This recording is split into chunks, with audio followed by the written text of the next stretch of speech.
The story of King Midas and his golden touch is one of the most enduring tales in Western literature.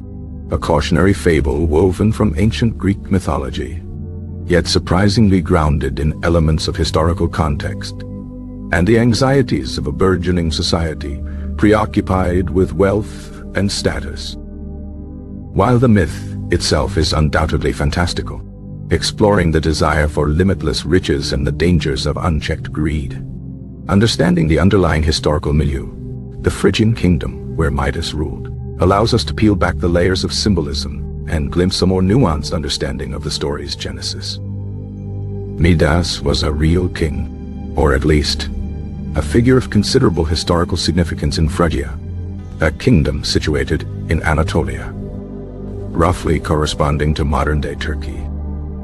Phrygia, during Midas' reign, believed to be around the 8th century BC, was a powerful and prosperous kingdom, a crossroads of trade and culture, nestled between the Hittite Empire to the east and the burgeoning Greek city-states to the west. The Phrygians themselves were an Indo-European people who migrated into Anatolia, establishing a kingdom known for its skilled metalworkers, its rich agricultural lands, and its vibrant, if somewhat enigmatic, religious practices.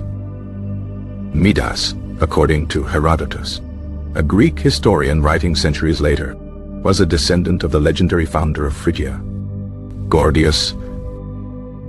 The legend of Gordius and his ox cart tied with an intricate knot, the Gordian knot, is inextricably linked to the Midas story, signifying a challenge that demands bold, unconventional solutions. According to the most popular version of the myth, recounted by the Roman author Ovid in his Metamorphoses, Midas's good fortune began with the kindness of Silenus, a satyr and companion of the wine god Dionysus. Silenus, lost and wandering in Phrygia, was found by Midas, who, showing hospitality and kindness, returned him safely to Dionysus. In gratitude, Dionysus offered Midas a wish, promising to grant him anything his heart desired. Driven by a lifelong yearning for wealth, Midas foolishly wished that everything he touched would turn to gold. Initially, Midas was ecstatic. He touched a stone, and it instantly transformed into gleaming gold. He touched a tree, and its leaves became shimmering gold. He rushed to his palace, eager to test his newfound power on his possessions, imagining mountains of gold coins and luxurious golden furniture. However, his joy was short-lived. When he attempted to eat his bread, it turned into a solid lump of gold, inedible and tasteless. He tried to quench his thirst, but the water in his cup also transformed into gold, leaving him parched and desperate. The realization of his folly struck him with devastating force. His golden touch, once a symbol of boundless wealth, had become a curse, condemning him to a life of starvation and isolation. In his despair, Midas cried out to Dionysus, begging for the power to be revoked. Dionysus, taking pity on the king, instructed him to wash in the Pactolus River, a river in Phrygia, to rid himself of the golden touch.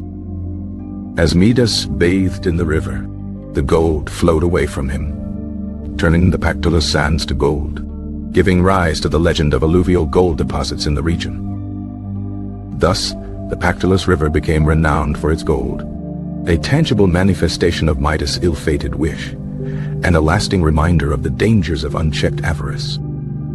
The story of Midas isn't merely a cautionary tale about greed. It also reflects anxieties about the changing social landscape of the 8th century BC, a period marked by increasing commercial activity and the rise of a wealthy merchant class. The Phrygians, known for their skilled craftsmanship, particularly in metalworking, were adept at extracting wealth from the earth, transforming raw materials into valuable goods. This proficiency in manipulating resources could easily have fostered a culture of materialism and a preoccupation with material possessions.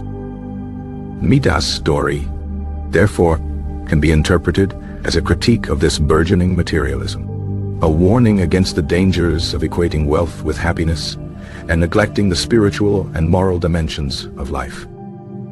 Moreover, the figure of Dionysus, the god of wine, fertility, and ecstatic revelry, adds another layer of complexity to the narrative. Dionysus represented a primal, untamed force, a counterpoint to the ordered world of kings and kingdoms.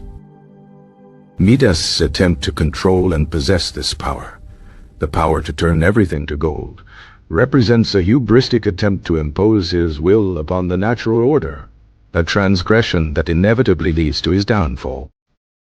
The Gordian knot, too, plays a symbolic role. The inability to untie the knot through conventional means highlights the limitations of logic and reason when confronted with complex challenges. Alexander the Great, centuries later, famously solved the riddle of the knot by simply cutting it with his sword, an act of decisive action that symbolized his ambition and his willingness to challenge established norms. Similarly, Midas' initial approach to solving his problem, attempting to accumulate more and more gold, proved futile. It was only through acknowledging his error and seeking guidance from a higher power that he was able to find a path to redemption. The story of Midas also carries echoes of earlier Near Eastern myths, such as the Sumerian legend of Etana, who sought immortality by ascending to heaven. Both tales explore the human desire for transcendence and the dangers of pursuing unattainable goals. The Greek adaptation of these earlier myths, however, is characterized by a greater emphasis on psychological realism and a more nuanced understanding of human fallibility. Midas is not portrayed as a purely villainous figure, but as a flawed human being, driven by understandable desires, a cautionary tale about the importance of moderation and self-awareness.